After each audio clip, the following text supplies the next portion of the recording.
Bismillahirrahmanirrahim. Assalamualaikum warahmatullahi wabarakatuh. Alhamdulillahi ala ihsani wa syukru lahu ala taufiqihi wa amtinani. Wa asyhadu an la ilaha illallah wahdahu la syarika lahu ta'ziman li sya'ni. Wa asyhadu anna Muhammadan abduhu wa rasuluhu da'ila ridwani. Allahumma salli alaihi wa ala alihi wa ashabihi wa ikhwani. Para ikhwan, para akhwat yang dirahmati oleh Allah Subhanahu wa taala. Insyaallah kita akan bahas tentang kajian rutin berkaitan dengan tauhid al-uluhiyah, pemantapan terhadap tauhid al-uluhiyah beserta dengan berbagai macam model kesyirikan yang ada di masyarakat untuk kita jauhi. Karena kalau kita ingin masuk surga, kita harus memurnikan tauhid kita ya, dan tidak terjerumus dalam kesyirikan. Apalagi kalau sudah terjerumus dalam syirik akbar, maka dia akan kekal dalam neraka selama-lamanya jika tidak bertobat darinya. Dari situ kita harus sama-sama belajar dan saling mengingatkan tentang pentingnya bertauhid kepada Allah Subhanahu wa taala. Dan bahasan kita akan fokus kepada tauhid al-uluhiyah ya. Sebagaimana kita ketahui, para ulama untuk mempermudah membahas tentang tauhid, mereka membagi tauhid menjadi tiga: tauhid ar-rububiyah, tauhid al-uluhiyah, dan tauhid al-asma wa sifat. Yang pembagian ini hanyalah sekedar untuk memudahkan metode belajar ya. Tidak dibagi juga tidak jadi masalah, yang penting seorang benar dalam bertauhid ya. Akan tetapi para ulama sengaja membagi menjadi tiga untuk mengenal titik penyimpangan ya. Karena sebagian orang dari sisi sebagian poin tauhid benar, akan tetapi dari sisi yang lain melakukan kesalahan.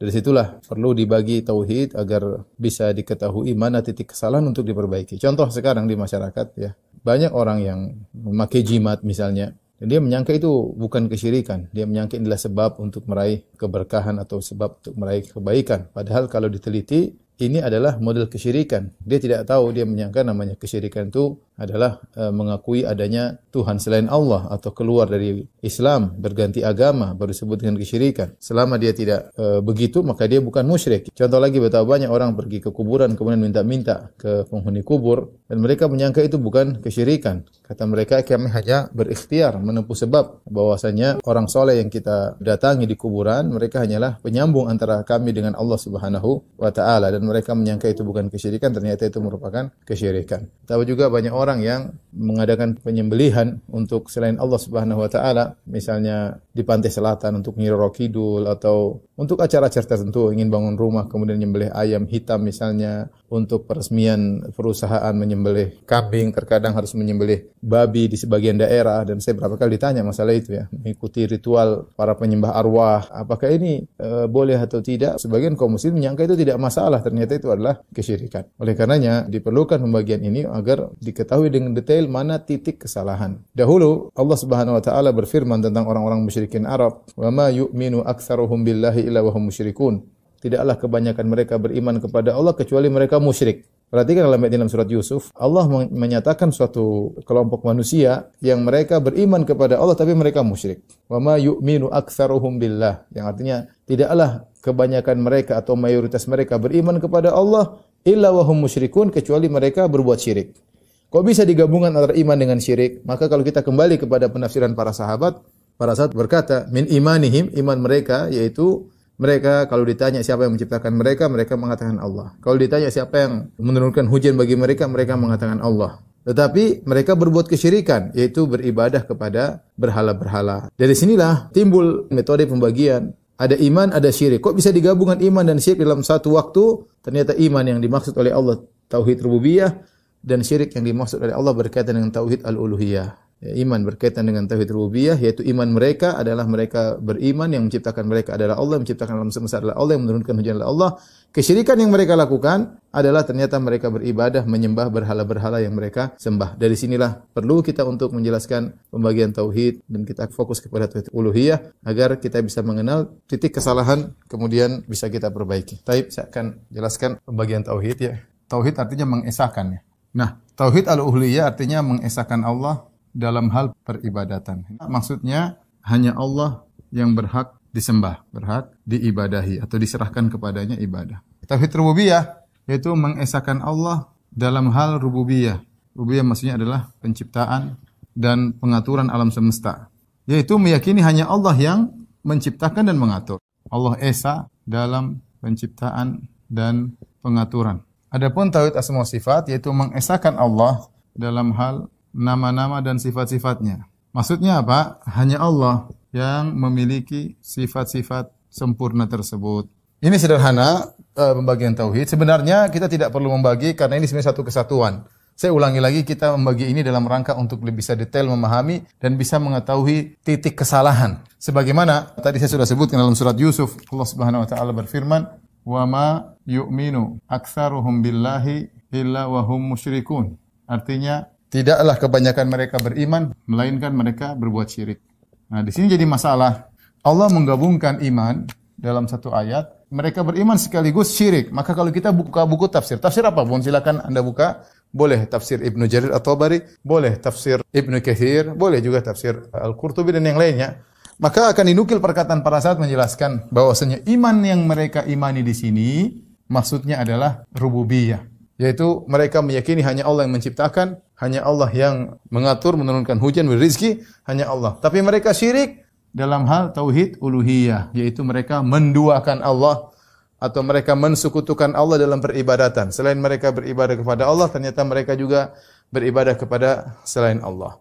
Ketika terjadi kesalahan, maka perlu penjelasan. Mana titik poin yang benar, mana titik yang salah. Ya, ini perlu kita jelaskan agar kita paham dan juga agar dipahami oleh masyarakat. Contoh seperti tauhid adalah semua sifat. Bahwasanya tidak ada yang berhak memiliki nama-nama terindah dan sifat-sifat terindah kecuali Allah. Tidak ada yang menyamai Allah Subhanahu wa taala. Tidak ada yang menyamai. Barang siapa yang meyakini ada yang memiliki sifat seperti sifat Allah, maka dia musyrik dalam tauhid al-asma wa sifat. Jadi dia tidak mentauhid, tapi dia mensyirikan Allah, mensekutukan Allah dalam sifat-sifat Allah Subhanahu wa taala. Di antaranya contoh meyakini bahwasanya dukun mengetahui ilmu gaib. Orang yang meyakini dukun tahu ilmu gaib, maka dia telah terjerumus dalam kesyirikan dalam tauhid al-asma wa sifat. Dari sisi mana? Dari sisi dia meyakini ada selain Allah yang tahu ilmu gaib. Kalau kita meyakini hanya Allah yang tahu ilmu gaib. Allah hanya kasih tahu sebagian kepada para nabi, cuma sebagian saja. Sebagian besarnya tidak tahu. Nabi hanya mengetahui sebagian kecil dari ilmu gaib. Kemudian selain nabi Allah tidak kasih tahu. Kemudian dukun ngaku tahu ilmu gaib dan ada yang membenarkannya, berarti dia terjerumus dalam kesyirikan dalam tauhid semua sifat. Kenapa? Dia tidak mengesahkan Allah dalam sifat ilmu. Ternyata dia meyakini ada selain Allah, yaitu dukun yang menyertai Allah dalam mengetahui ilmu gaib, maka dia terjerumus dalam kesyirikan dalam tauhid semua sifat. Makanya ini sering saya sampaikan karena ada yang berkata, buat apa dibagi tauhid? Saya bilang, tidak perlu dibagi. Ini cuma metode belajar. Sama seperti kalau kita belajar bahasa Arab, nggak usah kita bagi kalimat terbagi atas huruf, isim, verbal, kata kerja. Nggak perlu. Kalau Anda sudah tahu bahasa Arab dan Anda tidak salah, ya silahkan. Nggak perlu dibagi-bagi. Kenapa kita perlu bagi? Di zaman Nabi nggak ada pembagian tersebut. Kita perlu bagi agar orang mudah belajar. Ada yang namanya isim, ada yang namanya kata kerja, ada yang namanya huruf. Kalau seandainya seorang tauhidnya benar semua, ya maka tidak perlu dibagi tauhid. Ya, ini hanya sekedar untuk agar kita tidak salah dan tidak terjerumus dalam kesalahan dan kita mengetahui titik kesalahan. Kalau saya tanya sama antum sekalian, saya tanya, apakah Nabi SAW ada menyembah selain Allah? Jawabannya tidak. Nabi hanya menyembah kepada Allah. Sikap Nabi hanya menyembah Allah, kita namakan dengan tauhid uluhiyah. Kita namakan saja. Apakah Nabi dan para sahabat meyakini ada yang menciptakan alam semesta selain Allah? Jawabannya tentunya tidak. Mereka semua meyakini menciptakan alam semesta, mengatur alam semesta hanyalah Allah Subhanahu wa taala. Nah, keyakinan mereka itu, Nabi dan para sahabat tentang yang menciptakan dan mengatur alam semesta hanyalah Allah, kita namakan dengan tauhid rububiyah. Apakah Nabi dan para sahabat meyakini ada yang tahu ilmu gaib selain Allah? Jawabannya tidak. Apakah ada yang maha pencipta selain Allah? Apakah ada yang maha menyayangi selain Allah? Jawabannya tidak ada. Mereka meyakini Allah esa dalam hal tersebut. Nah, itu kita namakan dengan tauhid al-asma wa sifat. Sehingga konten dari pembagian ini tidak ada yang salah. Nah, sebagian orang mulai mengkritiki pembagian ini. Kita bilang, apa yang antum kritiki? Antum kritiki kontennya di mana yang salah? Oh, pembagiannya, kenapa bagi, terserah nanti bagi berapa. Jawabannya, pembagian ini cuma metode. Anda mau bagi 10, terserah Anda. Mau bagi 12, mau bagi 100, silakan. Yang penting kontennya benar. Ya, kita namanya la musyahata fil istilah, sekedar istilah pembagian. Beda-beda. Ada juga yang bagi tauhid cuma 2, ada yang bagi 3, ada yang bagi 4. Ada. Ya, kita bilang yang penting kontennya benar. Kalau kontennya salah, baru bermasalah. Bermasalah. Jadi ini sekedar saya ulangi, ini bukan pembagian ini bukan harus begini, ini hanya sekedar metode belajar agar kita tidak salah dalam memahami tauhid secara keseluruhan. Sama seperti ketika kita membagi hukum fikih menjadi 5. Hukum fikih terbagi menjadi wajib, kemudian sunnah, kemudian mubah, kemudian makruh, kemudian haram. Ini juga Nabi tidak pernah bilang, ketahuilah hukum fikih terbagi menjadi 5. Nabi tidak pernah mengucapkan, para sahabat juga nggak ada pernah mengucapkan. Tapi para ulama setelah meneliti, mereka paham bahwasanya ternyata hukum fikih bisa dibagi menjadi 5. Dan pembagian-pembagian banyak dalam buku-buku fikih, misalnya air terbagi menjadi ini. Semua tidak pernah ditansis, dinaskan, dinyatakan oleh Nabi, tapi ini sekadar metode pembelajaran. Sebagaimana kita boleh membagi-bagi dalam masalah fikih, kita boleh bagi-bagi dalam masalah bahasa Arab, dalam masalah ilmu hadis kita bagi menjadi sahih, menjadi dhaif, menjadi terserah. Ini semua metode pembelajaran. Yang penting kontennya benar. Nah, kalau kontennya salah baru Anda silakan protes, ya. Ada orang kemudian dengan sangarnya mengatakan yang bagi tauhid menjadi 3 seperti Trinitas. Ya, kita tidak membagi Tuhan menjadi 3. Kita justru membagi ini agar Tuhan diesakan dalam segala hal. Bagaimana dengan kejinya mereka menuduh kalau kita bagi 3, kemudian kita dikatakan Trinitas. Sebenarnya ini apa namanya? Nekat. Kontennya salahnya di mana? Anda yang mengatakan tidak boleh membagi, Anda meyakini 3 barang ini? Anda meyakini ini, atau Anda yang ada protes? Ya sudah, saya meyakini semua. Ya sudah, yang penting keyakinan Anda sama saya sama. Ya sudah, nggak perlu kita ribut tentang dibagi jadi berapa. Yang penting kontennya benar. Lagi pula, ikhwan dan akhwat yang dirahmati Allah Subhanahu wa taala, yang bagi ini bukan Ibnu Taimiyah dahulu. Makanya ada Syekh Abdul Razak punya buku judulnya Al-Qaulus Sadid fi man ankara taqsimat tauhid, tentang bantahan terhadap orang yang mengingkari pembagian tauhid. Karena dulu ada seorang namanya Hasan Saqaf, dia menyatakan yang bagi tauhid sama seperti Trinitas, dan ini terlalu parah, dia terlalu berlebihan. Maka Syekh Abdul Razak hafizahullah taala membantah, dia mengatakan bahwa ini pembagian bukan bagian yang baru, sudah ada abad-abad terdahulu sebelum Ibnu Taimiyah jauh, di zaman Abu Yusuf, muridnya Abu Hanifah, kemudian ada Ibnu Battah, ya. Kemudian dalam buku ulama-ulama sebelumnya juga sudah membagi sekedar untuk metode pembelajaran. Yang penting adalah kontennya. Saya ingatkan wali, kita kan dulu antum pernah belajar di kuliah, bangku kuliah, ini sekedar metode pembelajaran. Yang penting kontennya benar. Tapi orang bagi 1 ternyata salah, orang bagi 2 ternyata kontennya salah, ya salah.